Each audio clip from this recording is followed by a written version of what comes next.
Olá a todos, meu nome é Paulo Henrique, sou nutricionista e este é o canal Conexão Nutricionistas. O intuito do canal é conectar os nutricionistas das mais variadas áreas da nutrição com entrevistas com renomados nutricionistas da área. E desde já eu convido a todos a se inscreverem no canal Conexão Nutricionistas no YouTube, a fim de receber as notificações das próximas entrevistas, além de poder maratonar as maravilhosas entrevistas no canal. Atualmente, o canal tem mais de 50 entrevistas com diversos nutricionistas, temas, áreas, e tá, assim, maravilhoso, uma gratidão maravilhosa, né? E na entrevista de hoje, vamos estar falando de um eixo que ficou faltando, hein? É a nutrição coletiva, né? E para isso, nós convidamos a doutora Bianca Blanco, que muito gentilmente aceitou participar do canal, viu? Olá, doutora Bianca, tudo bem? Olá, Paulo, boa tarde a todos, a todas, a todes. Muito honrada em estar aqui com você, dividindo essa tarde. O prazer foi meu por ter aceitado o convite. Vamos falar um pouquinho sobre a doutora Bianca Blanco, né? Ela é nutricionista, ela atua com a alimentação escolar, né? É docente em cursos de graduação e pós-graduação, é membro, né, da atual gestão da APAN, né, Associação Paulista de Nutrição, faz parte da diretoria, tem pós-graduação em saúde coletiva, é especialista em nutrição clínica e é tecnóloga, né, em gestão pública, bastante coisa que moldou essa excelente profissional aí com esse olhar para a saúde coletiva. Parabéns! Gratidão. Acho que isso veio ao encontro dos anos mesmo de trabalho, de necessidade da gente continuar estudando, né? Por Sim. isso que não só hoje a gente ainda estuda, mas também forma outras pessoas. Acho que a docência ela traz muito isso para a gente. Com certeza, é uma maneira de compartilhar, né? O docente tem essa maneira de compartilhar, né? É um nutricionista com amor, né? É isso. Com certeza. Pode falar. Estou à disposição. Com certeza. Vamos começar a nossa entrevista sobre nutrição e saúde coletiva. Para quem não sabe, quando a gente pega o emblema do CRN3, aquele azulzinho embaixo, né, ele é todo destinado para a saúde coletiva, né? São diversas áreas que o Nutri pode estar atuando, né? A nutrição em saúde coletiva, ela tem um olhar para a alimentação na sociedade em geral, ou seja, a sociedade brasileira em geral, né? Aonde um nutricionista, ele se encaixa nesse contexto. Perfeito, Paulo.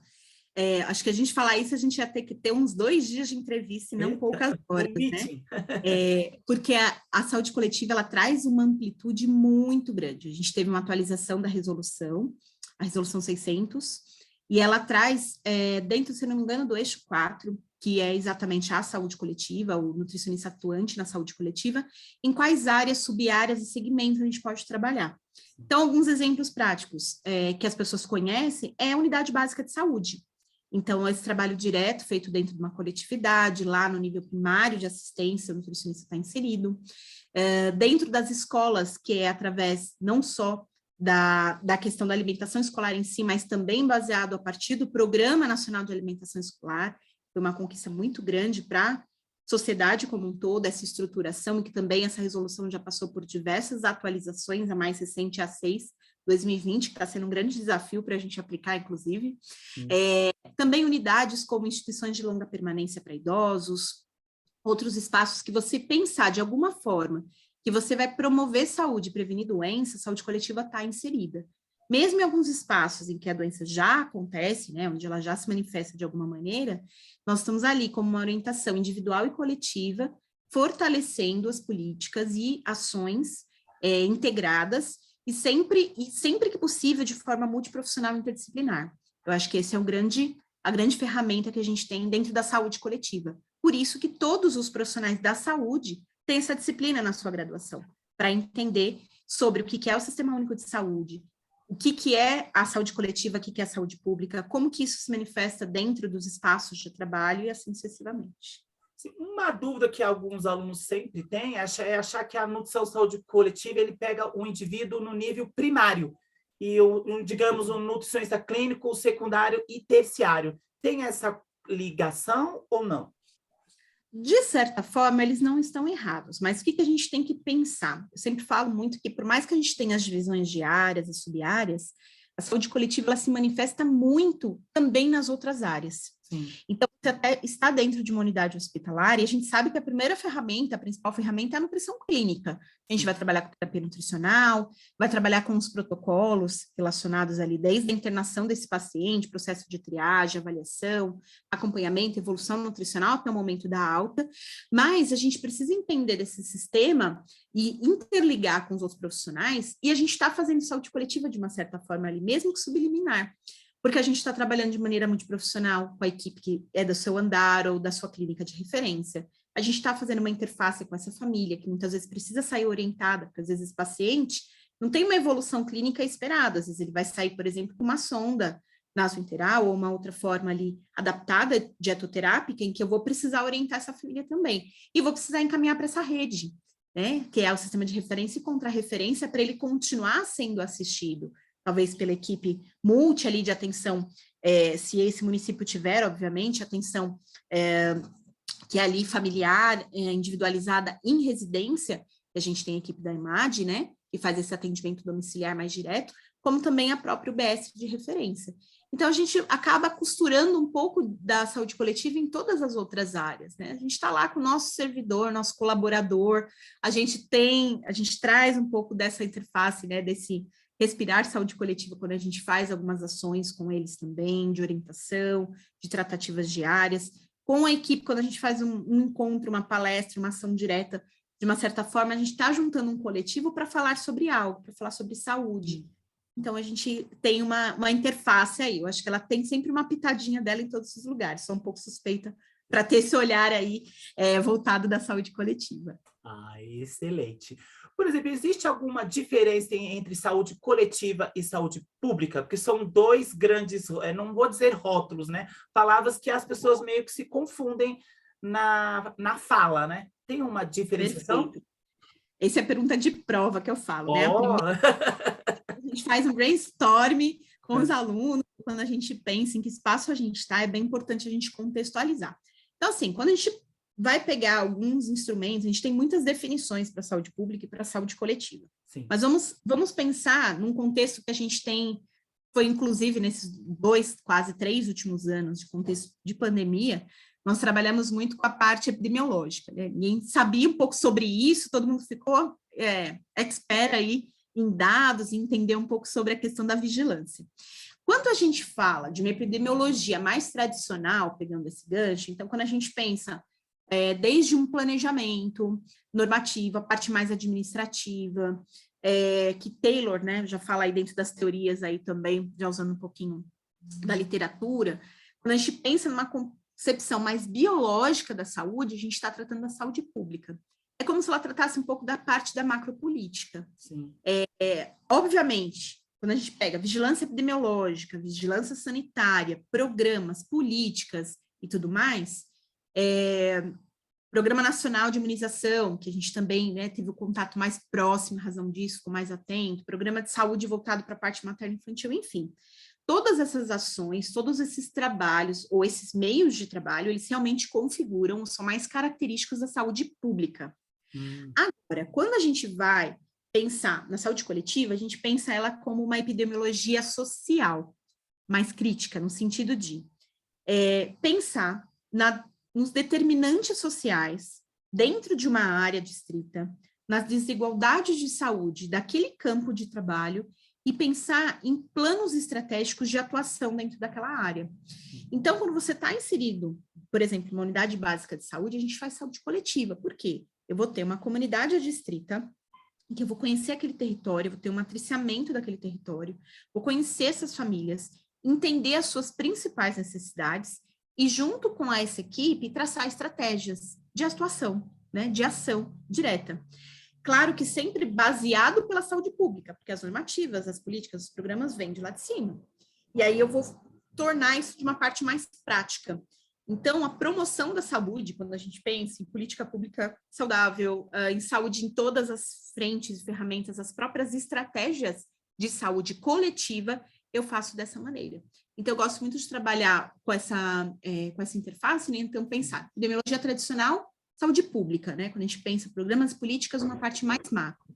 E a saúde coletiva, a parte mais social, crítica, né? Onde eu estou em loco, eu observo aquele espaço e penso em estratégias de aplicação da saúde pública naquele espaço coletivo. Ai, perfeito. Dessa maneira. Não, com certeza, são dois alelos bem diferentes, né? Falou muito sobre o marco da saúde, né? A sociedade, o SUS, né?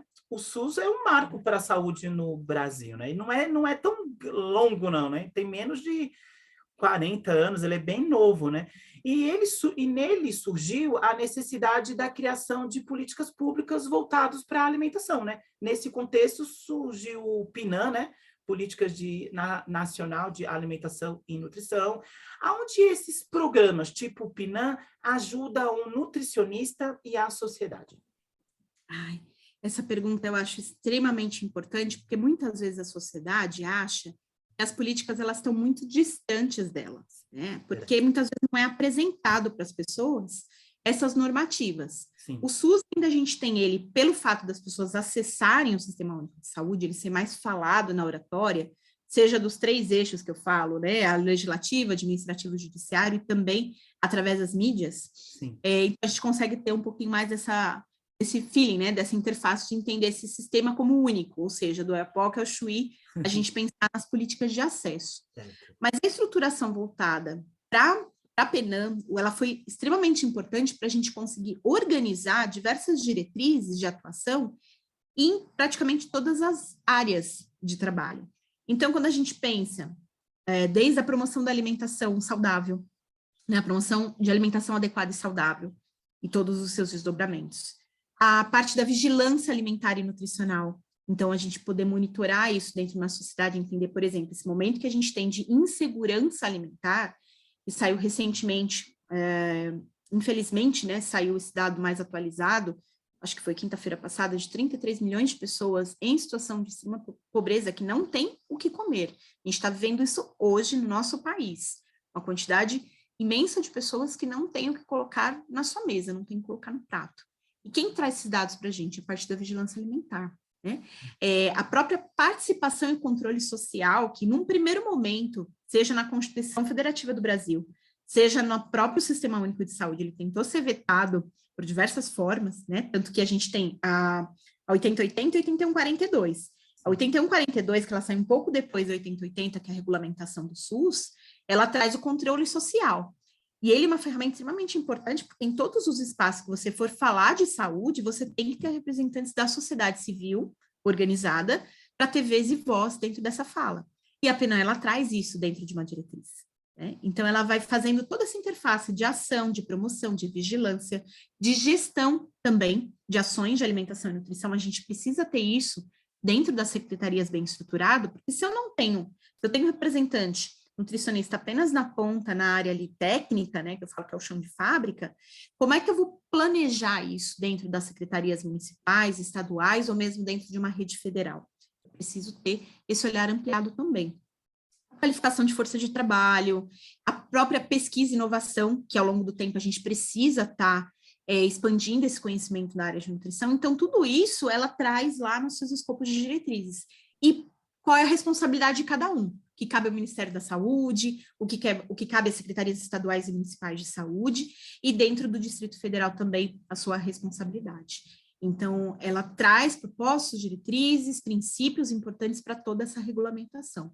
É um documento público, disponível na biblioteca virtual, e a gente precisa conhecer, não só por sermos profissionais da saúde, mas por sermos pessoas que utilizam o sistema de saúde, e aí ter essa amplitude conhecimento é importante, inclusive, para a gente reivindicar os nossos direitos e poder, né, fazer o melhor aí pela sociedade. Com certeza. E pegando essa fala de reivindicar os direitos, isso que a doutora Bianca comentou, vira e mexe na política, tem sempre algo tentando tirar algum tópico, né, do PNAE ou de políticas públicas, tentando deixar ele mais fraco, né? Por isso a importância do nutricionista seguir, né, membros como a PAN, ASBRAM, o sindicato, CRN3, porque são eles que acabam divulgando que isso está ocorrendo, e às vezes se precisa de um parecer público, alguma coisa, a gente acaba participando porque está sabendo que isso está acontecendo, né? É uma maneira de política pública dentro da nutrição também, só com os nutricionistas, né?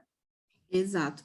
Essas articulações, eu chamo que o tripé, né, que sustenta a nossa categoria, ela está dentro desses 3 eixos. Sim. Dentro dos nossos conselhos, que eles são, sim, órgãos fiscalizadores, mas toda essa interface de atualizações, resoluções, decretos, enfim, são eles que são ali diretamente responsáveis por essa representatividade. Sim. Então, todas as 10 regiões que a gente tem, elas são atuantes, e as que não são, a gente precisa pensar em como a gente pode tornar atuante. Então, não é só trazer do lado de fora uma crítica, tem que ser uma crítica sempre construtiva, né, para as nossas organizações de classe, trazer uma chapa forte e trazer, então, uma possibilidade ali de a gente representar por um período e trazer isso como uma luta coletiva, uma luta nossa.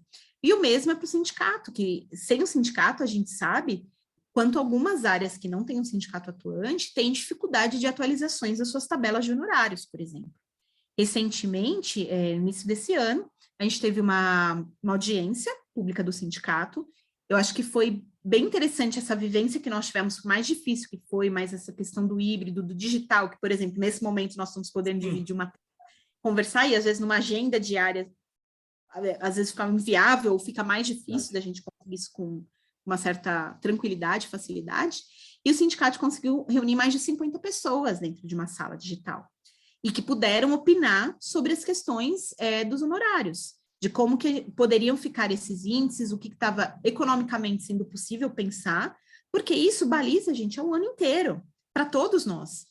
Então, se você tem uma tabela de honorários bem construída, bem analisada, dos aspectos sociais, econômicos, políticos, enfim, isso nos ajuda a argumentar junto às nossas empresas, aos nossos espaços de trabalho, sejamos pessoas CLTistas ou pessoas físicas ou jurídicas que trabalhamos ali, para a gente poder ter um valor cobrado do nosso trabalho.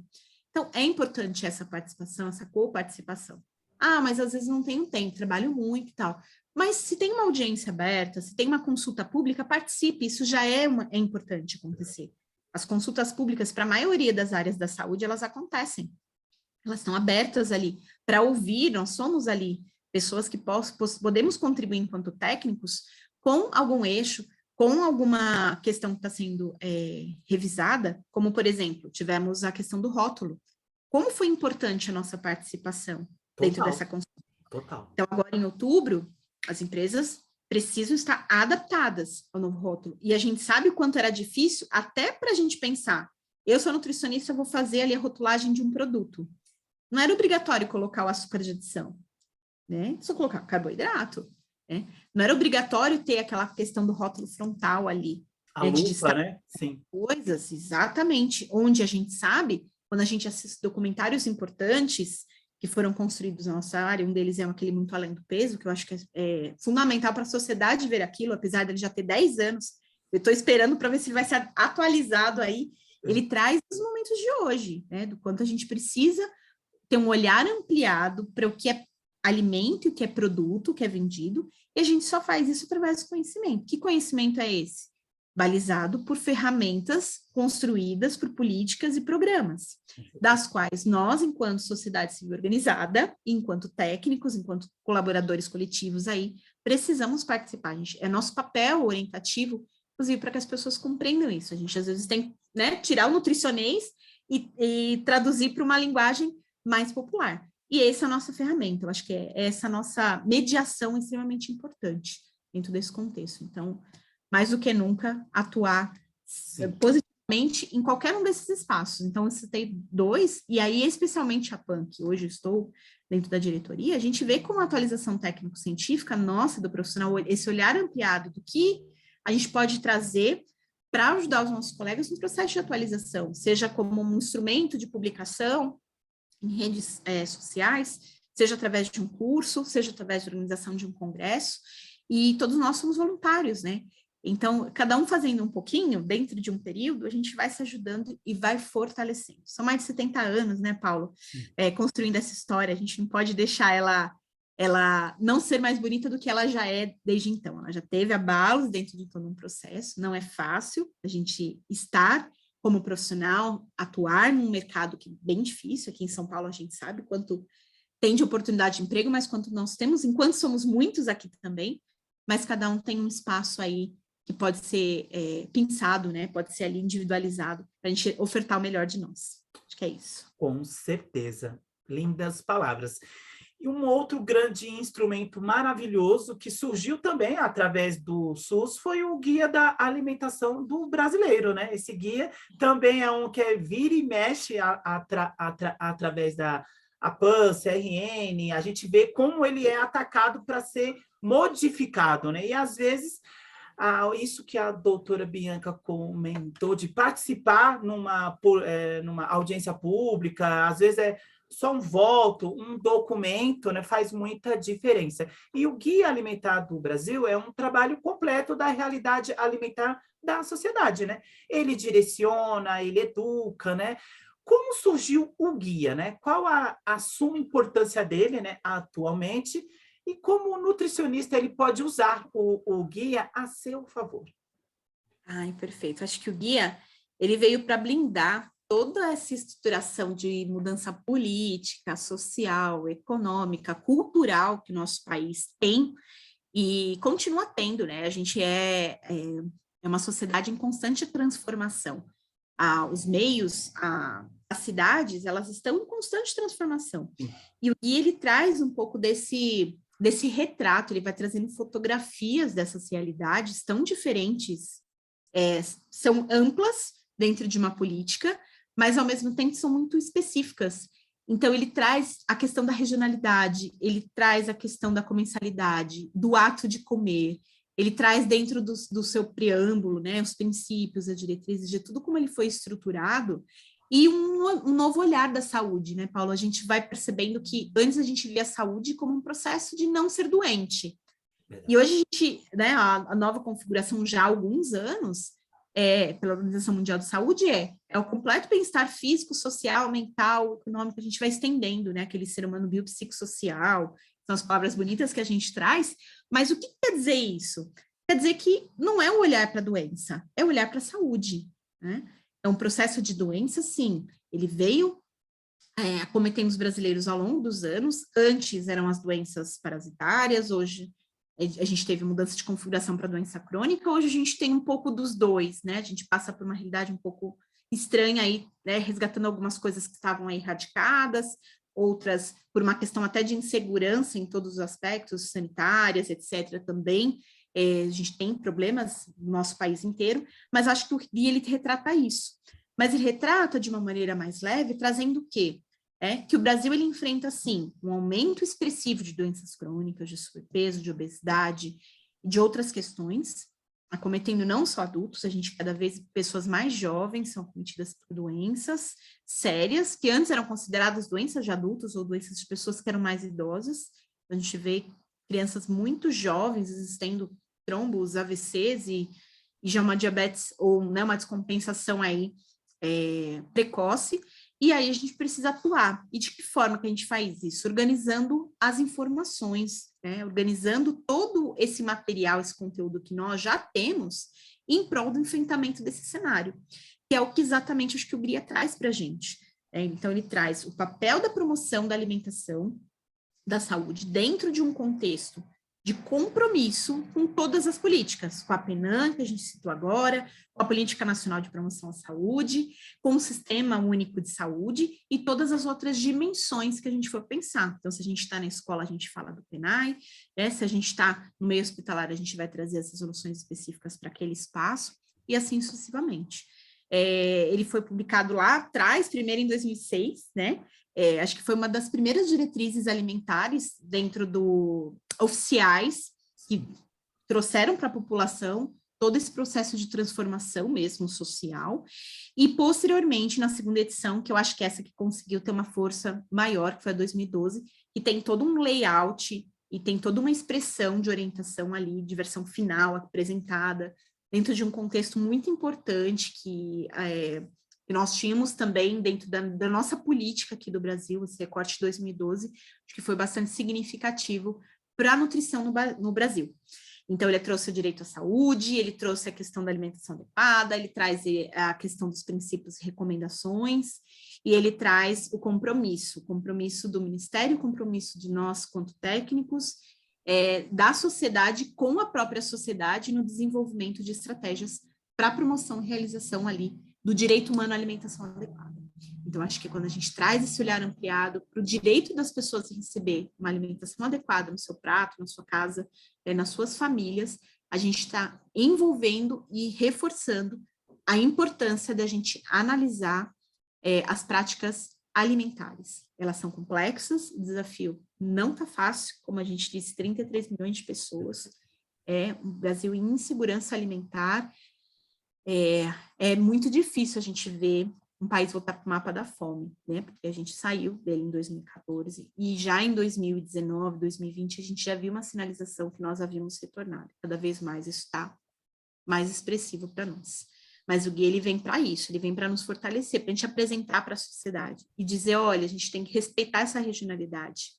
Então, não é padronizar a alimentação de todo mundo, é entender o que tem ali naquela região, o que economicamente eu produzo, o que o agricultor pode oferecer, o que aquela região, como ela se expressa, né, ao longo do tempo, que história que ela tem, o que as pessoas comem ali, e o que aquilo representa dentro de tudo que a gente tem na ciência, dos grupos alimentares, do que tem por trás de cada alimento e seus respectivos nutrientes, e se há alguma necessidade de ajuste, como que eu posso organizar a partir daquela regionalidade?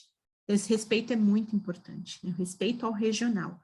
E o Gui, ele traz isso de uma forma lindamente falada, né? Acho que com uma linguagem também acessível, e o que não é acessível, a gente, quanto profissionais, ele deve transpor para a sociedade, divulgar o mais que a gente puder. Com certeza, vai se atualizando, né? E eu gostei porque o Brasil é um país continental, né? São 5 cantos, são 5 regiões, são 5 características diferentes, né? E eu e a doutora Bianca Blanco compartilhamos algo que é de conhecer o Brasil, né? A doutora Bianca Blanco conhece bastante áreas do Brasil, e isso nos direciona a entender mesmo como o Brasil é diferente, né? O outro, assim, que algo abrangente que tem na saúde coletiva é as DCNTs, né? As doenças crônicas não transmissíveis, que elas têm sido alvo de muita prevalência na sociedade, não só brasileira, né? A mundial, né? Você acha que a relação, né, que com essas pesquisas, com a realidade que nós vemos da alimentação do povo, que o baixo consumo de alimentos in naturas e o aumento, né, da sociedade, do consumo de produtos industrializados, os produtos prontos, instantâneos, mais fáceis de se comer, né, para consumo, favoreceu essa crescente das DCNTs que passamos, né, vivemos, né, na atualidade? Com certeza, todos os trabalhos, eles apontam para esses caminhos, Sim. Tanto que uma das questões que o próprio guia teve, né, um ataque aí mais recente, foi exatamente por isso, porque é como se ele trouxesse uma criticidade à tecnologia, e não é isso. Eu acho que a tecnologia sempre nos ajudou e muito, inclusive em períodos, quando a gente pensar em períodos críticos de guerra, de fome, etc., você ter a possibilidade de conservar mais os alimentos, você fazer um processo de liofilização, de embalagem, né, de poder usar os primeiros conservantes, isso foi extremamente importante, a gente saber que sal, que açúcar, que vinagre conseguiam, de alguma forma, conservar um pouco mais aquele alimento, você permitiu com que as pessoas não precisassem apenas caçar para comer, né, não saber como seria o dia seguinte dela, se teriam ou não alimento ali disponível, conseguiu fazer com que as pessoas fixassem moradia, começassem a plantar e colher e consumir aquilo que plantavam, começou a estruturar a sociedade e dar uma outra configuração, até chegar aí no século XVII, XVIII, enfim, a gente tem processos de industrialização também, que fez com que a globalização acontecesse, que a gente tivesse acesso à tecnologia que a gente está utilizando nesse momento para gravar esse encontro. Isso não seria possível se a gente tivesse ficado lá atrás com aquela percepção apenas que nós tínhamos voltada somente para o alimento. Então, a gente sabe o quanto tecnologia é importante dentro disso. Qual que é a grande questão? É como ela é aplicada. E dentro desse contexto, se a gente utiliza o alimento e faz um processamento adequado para eu ter mais tempo de prateleira, para eu ter uma conservação melhor, para que eu tenha, em outros estados ou fora do meu país, a possibilidade de exportar e importar coisas que todos possamos conhecer e aprender, né, sobre essa palatabilidade, sobre essa regionalidade também. Adição de produtos que eles não são alimentos é a grande questão. É isso que fez com que, ao longo do tempo, nós fisiologicamente não tivéssemos como processar esses produtos. Eles são extremamente cumulativos e, ao longo do tempo, eles podem provocar determinadas doenças. E o excesso deles também, esse desequilíbrio nutricional, também faz com que algumas doenças se manifestem cada vez de maneira mais precoce. Então, a gente sabe que essas doenças, muitas vezes, eu brinco, né, que elas não doem, elas não ardem, elas não se falam assim, eu estou, né, opa, surgiu uma diabetes. Não é assim que acontece. Isso é um processo cumulativo. E como que a gente consegue, né, reverter isso? Usando positivamente a tecnologia a nosso favor. Então, se a gente sabe que no processo educacional para uma criança, ela não deve ficar, se ela é pequenininha, não deve ficar exposta à tela, ou depois que ela é um pouquinho maior, é 1, 2 horas de tela por dia, é a mesma coisa com relação aos alimentos. É saber o que é regra, o que é exceção, o que a gente pode pensar como prioridade para a gente ter na nossa residência disponível como alimento e o que eventualmente a gente pode utilizar dentro desse processo tecnológico.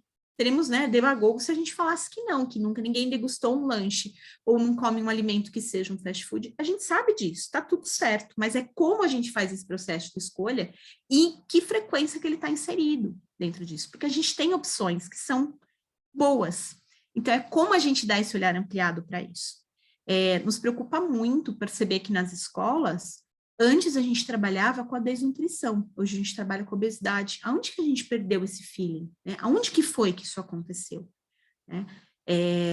E a gente está ali, a gente está inserido dentro desse programa de alimentação escolar, a gente está dentro dessas unidades básicas de saúde, a gente precisa fazer uma busca ativa, porque muitas vezes quem mais precisa não está nesse sistema, não está sendo atendido por esse sistema, e quando vem, já vem com uma gravidade maior dessas doenças.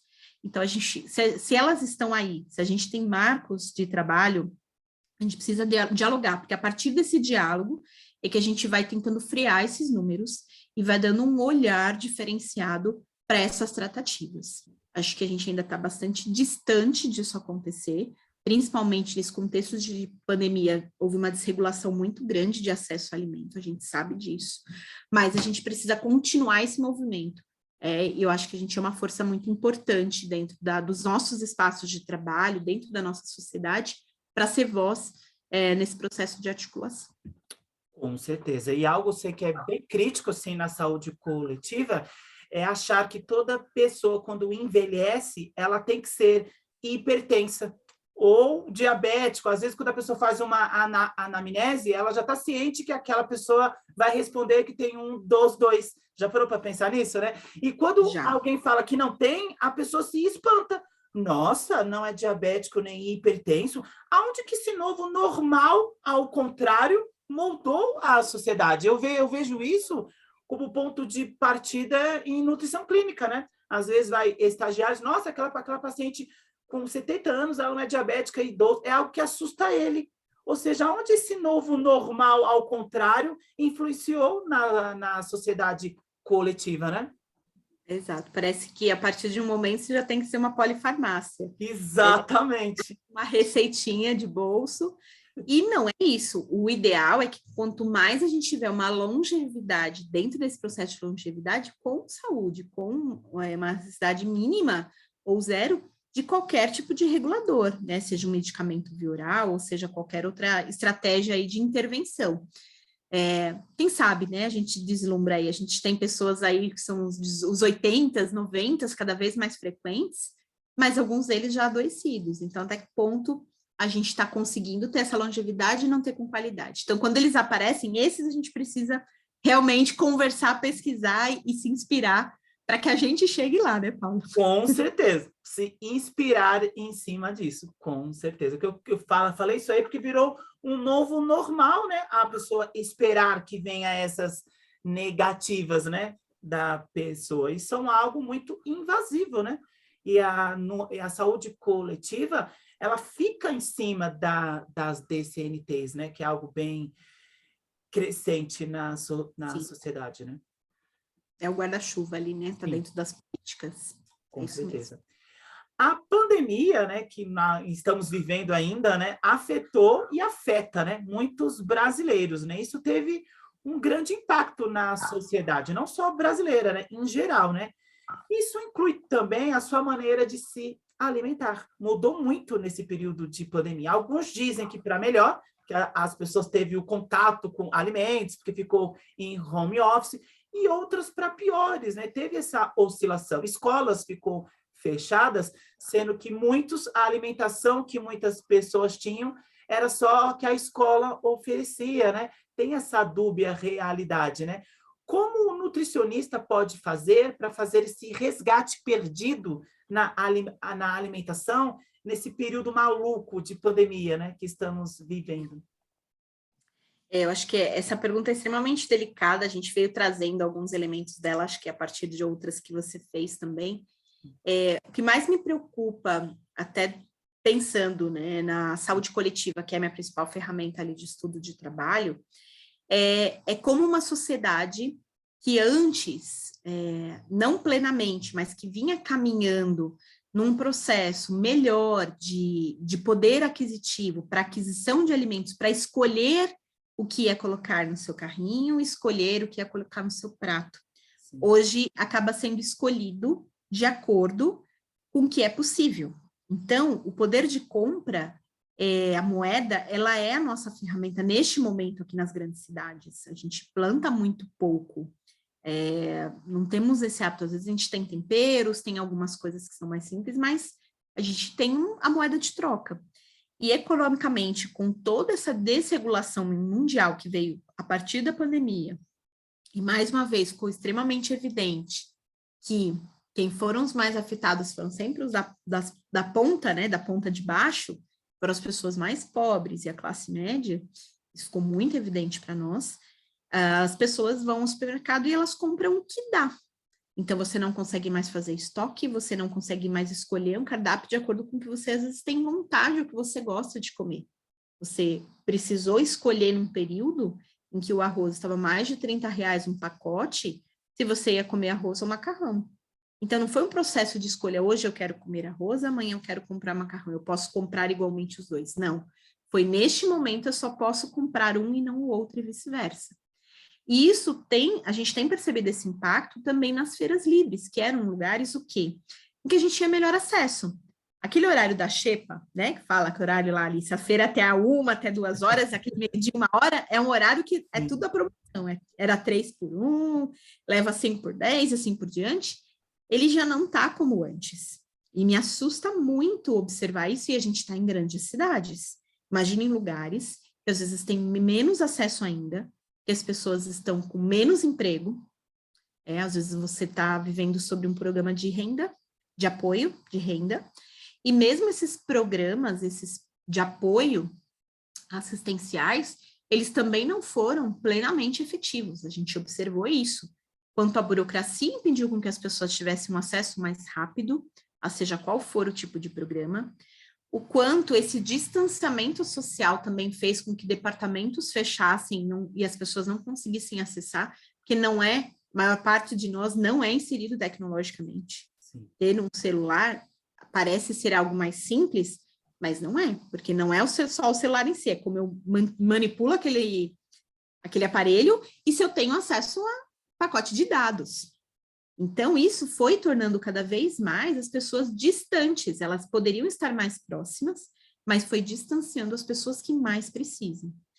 Então, o que eu vejo, Paulo? Eu vejo o contexto de pandemia como um divisor de águas para deixar muito claro algumas situações que nós já vivíamos, e às vezes elas estavam escondidas, estavam embaixo do cobertor, e elas ficaram claramente evidentes para essa nossa sociedade. Vimos o quanto nós somos frágeis, que a gente precisa se organizar melhor enquanto coletivos. Precisamos ter uma criticidade política, mas não é uma crítica para partido, é uma crítica política. Então, a gente tem que analisar, independente de quem está à frente da administração pública, da esfera municipal, estadual ou federal, mas o que ele está exercendo enquanto administrador ali, enquanto gestor. E se a gente não está contente ou se algo não está funcionando, a gente tem que ocupar esses espaços de alguma maneira e dialogar com essas pessoas, porque elas foram eleitas para exercer o papel dos quais lhe é cabido. E isso não aconteceu com a necessidade e intensidade que nós precisávamos. Isso ficou muito claro. O negacionismo à ciência foi algo que eu nunca imaginei viver no século XXI. Da gente precisar dialogar com as famílias com relação a vacinas, que era algo que, para mim, não só por ser da saúde, mas enquanto pessoa, enquanto cidadã, isso já tinha sido esgotado lá atrás. A gente sabe que lá atrás, na história, quando teve a revolta da vacina, é porque as pessoas desconheciam aquilo. E a forma como as casas foram invadidas e as pessoas tiveram que tomar aquilo lá, que elas não sabiam o que era, porque a microbiologia ela tinha um outro contexto, não tinha esse acesso de informação, era outro. Agora não, a gente, né, consegue abrir a televisão hoje e qualquer canal tem alguma informação de saúde, você abre uma revista, um jornal, abre um site de internet, qualquer lugar você consegue dialogar sobre isso, consegue buscar uma informação. Né? E isso não aconteceu da maneira que nós precisávamos. A gente teve disseminação de fake news, que só atrapalharam todo um processo de trabalho de todos nós. A gente teve demissões em massa, que dificultaram mais o acesso das pessoas para comprar alimento e se manter ali, girando essa economia. E as políticas e programas que estavam lá postas, cada vez mais mirradas, né, por uma divisão desigual de orçamento, porque existe lei orçamentária anual e você consegue fazer plano de contingência, sim. Não diga que é diferente, porque está muito claro pela legislação sobre isso, através das LOAs, né? As leis de diretrizes estão todas ali expressas, então isso tem em todas as esferas, mas isso não funcionou como deveria na maior parte dos estados, dos municípios de cunho federal. Então, é com essa reflexão que a gente precisa ter essa amplitude de olhar, porque tudo isso impactou na mesa das nossas famílias, das pessoas das quais nós assistimos nos serviços. Então, as pessoas estão adoecendo e estão tendo, né, questões de desnutrição ocasionadas pela fome. Né? Estão tendo desbalanços ali energético-proteicos por causa disso. E ainda teremos impactos ainda ao longo de alguns anos. Eu não vejo algo tão breve de ser resolvido. Eu acho que a gente, enquanto brasileiro, a gente falou isso, a gente é muito proativo, então acho que muito da sociedade civil organizada ali, as ONGs, etc., acho que se mobilizaram e ajudaram muito mais do que a gente esperava, inclusive, dos representantes aí governamentais. Mas a gente ainda está bem distante dessa organização geral. Verdade. Vejo que a gente precisa voltar para o mercado aos poucos, reativar essa economia, esquentar essa economia. Nós temos um ano importante de reflexões, então analisar plano de governo, independente de que partido você está falando, não é isso, é organizar a política para a gente poder cobrar melhor. No período de 3 meses de eleição, não é esse momento que faz política, a gente faz política quando termina a eleição até o momento da próxima, né? Então é aquele processo de acompanhamento. Como a gente faz isso? Quanto sociedade civil participando e sendo atento, né, a noticiários, a questões e participando de alguns espaços coletivos de diálogo, enquanto profissionais participando quando a gente tem alguma chamada, né, alguma audiência, alguma coisa que a gente possa colaborar. Eu acho que é dessa forma que a gente vai começar a virar de novo essa moeda, né, porque a pandemia ela tem aí consequências e vai levar alguns anos para a gente conseguir buscar um fôlego de novo, né, aquele fôlego lá de 2012, do guia, em que nós tínhamos um outro contexto, né, político, social, de acesso, etc., a gente está bem distante dele ainda, infelizmente. E é difícil e é triste falar sobre isso, mas é necessário dentro desse contexto. Com certeza. E algo bem impactante dessa pandemia é o possível retorno ao mapa da fome, né, que saímos em 2014, mas com esses números crescentes, doravantes da pandemia e suas consequências, possa-se até ser, né, que já esteja futuramente inserido novamente nesse mapa da fome, né? Olha o olhar da saúde coletiva, né? Ela vincula muito políticas públicas, né? Tem que ter esse olhar conciliado, porque você olha como um todo a sociedade, né? Exatamente. A epidemiologia social e crítica, como eu comentei. Por isso que eu acho que a gente precisa, dentro dos cursos nossos, né, como agora já como formadora, pensando como formadora, trazer um gás, né, trazer uma injeção dentro do que a gente tem de disciplinas de ciências sociais, que cada vez estão ficando menores. Então, ter uma amplitude filosófica, sociológica, antropológica sobre isso, faz com que a gente estruture a saúde coletiva. A gente pode ter o melhor conhecimento técnico, clínico, etc., mas se a gente não conhece, né, essa estrutura social, a gente não consegue ter o olhar da micropolítica onde eu estou exercendo ali, no meu local, e a macropolítica da qual me resguarda, esse guarda-chuva que está acima de mim, e que eu posso acessar para conseguir fazer com que a minha micropolítica, com que a saúde coletiva que eu estou exercendo ali seja efetiva. Com certeza. A doutora Bianca Blanco comentou sobre docência, né? Qual nós dois somos, né? Agora, com o seu olhar como docente, né? Quais as maiores dificuldades que a doutora percebeu com seus alunos, ou até aqueles que recém-formados, né? Que às vezes a gente acaba tendo um contato em relação à nutrição e saúde coletiva? Porque se a gente faz uma pesquisa no 8º semestre, a gente percebe que é a disciplina que muitos mais têm dificuldade de assimilar. Não é verdade? Por ela ter muito conteúdo, Instinga não é algo muito exato, não é uma disciplina exata, né? Quais as maiores dificuldades que a doutora percebeu? Bom, vamos lá, vamos tentar resumir essa resposta, né? Uma pergunta complexa.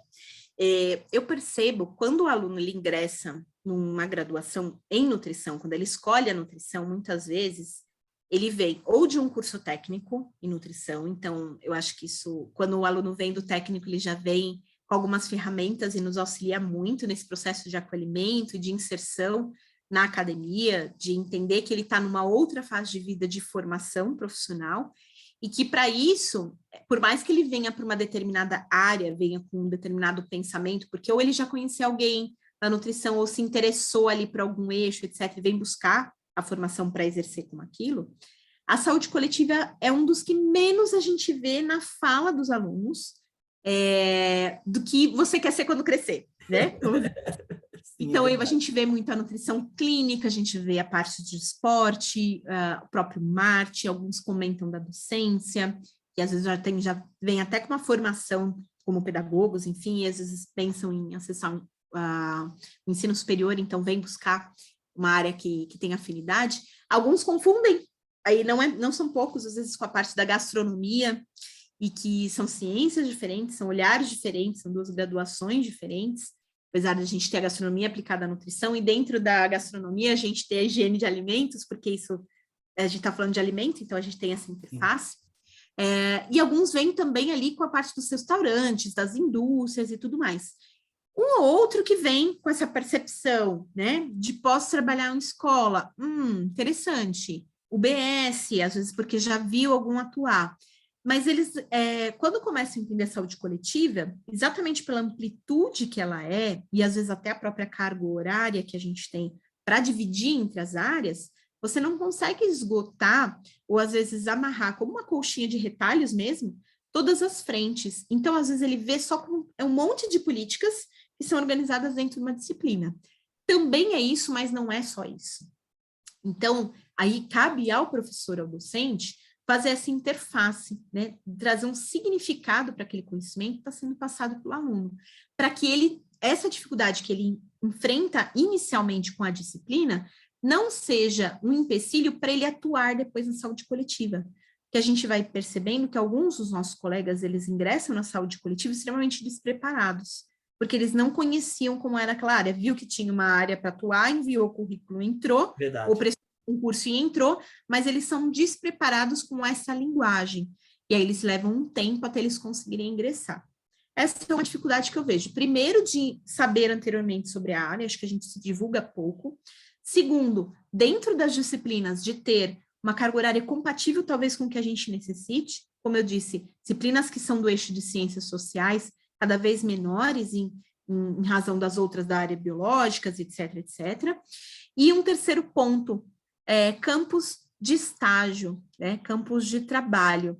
A gente percebe, muitas vezes, municípios e estados que reduzem muito o acesso para uma determinada área, e a nutrição não está longe disso. Eu tenho muitos colegas que atuam sozinhos em um município, às vezes na educação e na saúde, dividindo sua carga horária em 20 e 20.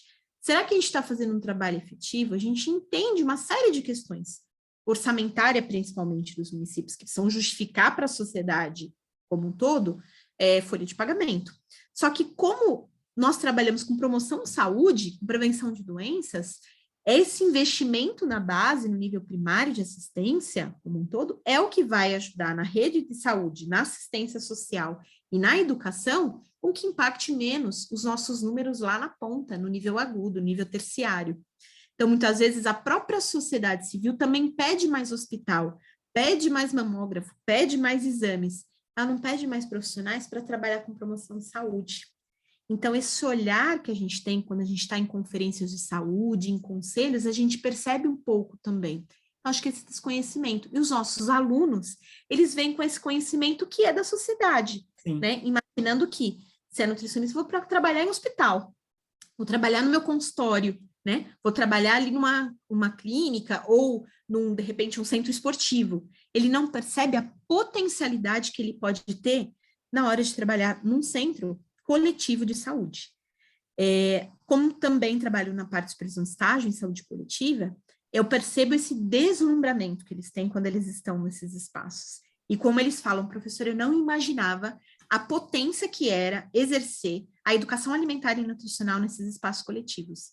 Jamais imaginei que transformar esse conhecimento técnico que a gente teve de acesso para as crianças, para os jovens, para os adultos, depende aí de cada espaço, dos seus respectivos participantes e assistidos, seria tão potente. Né? Então, acho que é isso, né? Ampliar esses espaços, para a gente ter mais locais com parcerias, e trazer isso durante a graduação, diluir um pouco mais e dialogar, talvez, com o próprio Ministério da Educação, com o Ministério da Saúde, pensar nas nossas diretrizes curriculares, que vão ser atualizadas, né? O Combran, aí que teve o ano passado, que seria o retrasado, trouxe isso como pauta, foi apresentado por uma comissão específica do CFN, e a gente tem que estar antenado disso, porque logo menos vai sair publicado aí novas diretrizes. Eu espero que com ela, pelo diálogo que nós tivemos, a gente já tenha um olhar um pouquinho mais ampliado, inclusive para a saúde coletiva. Né? Com certeza. E eu faço as minhas palavras a da doutora Bianca. Geralmente é esse olhar mesmo que eles têm mesmo. E quais dicas, conselhos a doutora deixa para o nutricionista que deseja se engajar nessa área de nutrição coletiva? Perfeito. Eu vou falar da nutrição para chegar na nutrição coletiva. Acho que quando a gente escolhe uma carreira profissional, a gente tem vários fatores que nos levam a ela. A gente, às vezes, tem alguém que nos inspira, às vezes é a questão orçamentária, então uma possibilidade, né, de você ter, de uma área de trabalho, ter um outro tipo de ganho, enfim, um outro orçamento. Mas eu digo que tudo isso não faz sentido se a gente não se apaixonar por aquilo que a gente faz. Então, você se identificar com aquela área e você vivenciar aquilo, são 8, 10 horas do seu dia, diariamente, em qualquer lugar que você estiver, ou às vezes até mais, né? Hoje eu estou de 12 a 14 horas, às vezes, diárias, vivendo a nutrição, porque eu estou em mais do que um espaço de trabalho. Se a gente não tiver isso como uma paixão, não tem como a gente sustentar isso por muito tempo. A gente entra numa roda em que a gente vai só trabalhando, vai levantando para estar lá e vai fazendo as coisas de uma forma extremamente mecânica. E a gente lida com coletivos em todos os lugares. É o nosso cliente, é o nosso funcionário, são os estudantes daquele espaço, é o nosso paciente, né? Os nossos participantes, né? Os atletas, enfim, qualquer lugar que a gente tiver, a gente está lidando com pessoas. Equilibrar isso é muito importante. Então, a minha principal sugestão é: conheça a área antes de ingressar nela. A partir do momento que você escolheu, é isso que eu quero, na hora que você se prepara para estar, esteja inteiro na graduação.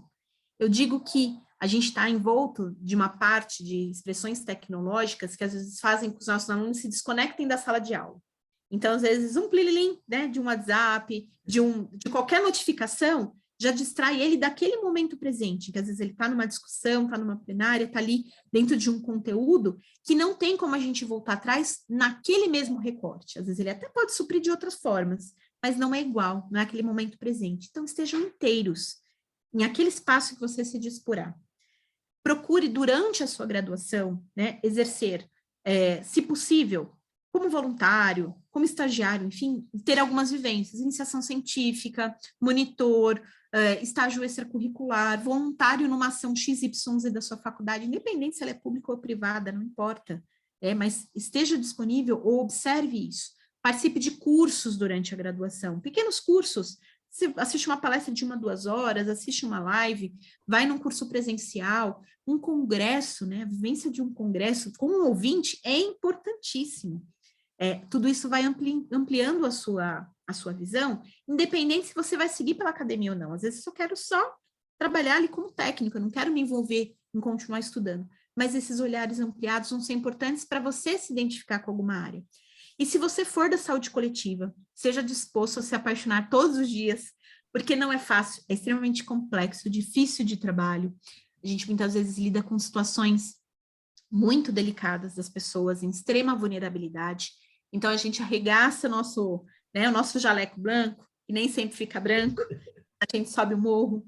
Quando a gente entra numa escola, às vezes escuta coisas duras, que muitas vezes não é de nutrição, são coisas sociais, né, de situações, famílias em violência doméstica, crianças passando por, né, questões delicadas, adultos que já passaram por situações de vidas muito duras, e a gente tem que acolher aquilo junto com o nosso contexto, porque a gente está dentro de um social. Então, se a gente não tirar essas amarras da sociedade e esse olhar viciado das pessoas, e de rótulo mesmo, a gente não consegue trabalhar em saúde coletiva.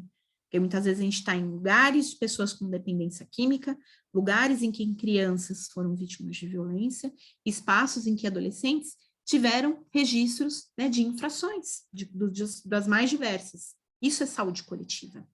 Então, muitas vezes a gente não vai estar com aquele jaleco branco, né, com aquele salto bonitinho, no caso das mulheres, né, de camisa engomada, no caso dos rapazes, mas eu acredito, Paulo, e eu digo isso por causa, né, por estar aí mais de 18 anos estudando nutrição, 15 anos de atuação dentro da área da nutrição, né, 12 mais diretos a partir da graduação, porque anteriormente também estou como técnica.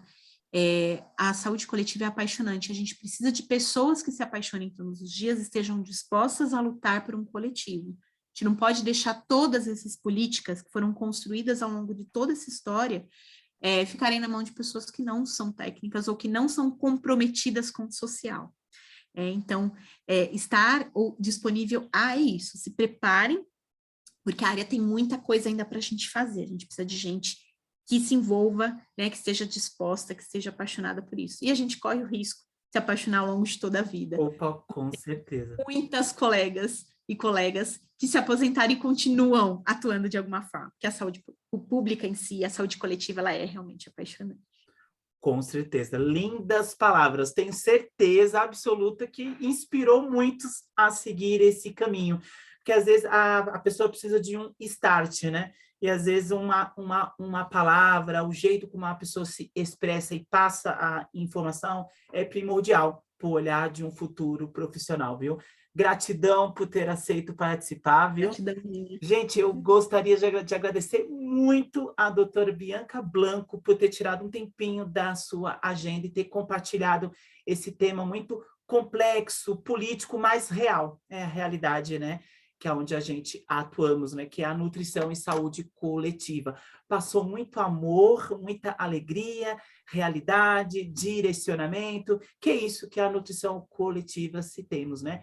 E espero que a nutrição futuramente se clonem mais doutoras Biancas Blancos aí, porque a nutrição está precisando, viu? Gratidão. Que assim seja, fico sempre à disposição. Estou aí nas redes sociais também, é só seguir lá pelo canal. E sejam nutricionistas de verdade, né, de coração. Se apaixonem todos os dias pelo que vocês fizeram, façam o melhor que vocês puderem e compartilhem, né, o que a gente está fazendo aqui hoje. Compartilhe as experiências, porque quando a gente divide conhecimento, a gente multiplica possibilidades. É isso que eu desejo e eu que agradeço, Paulo, mais uma vez, pela oportunidade aqui de dialogar. Tchau. Até breve.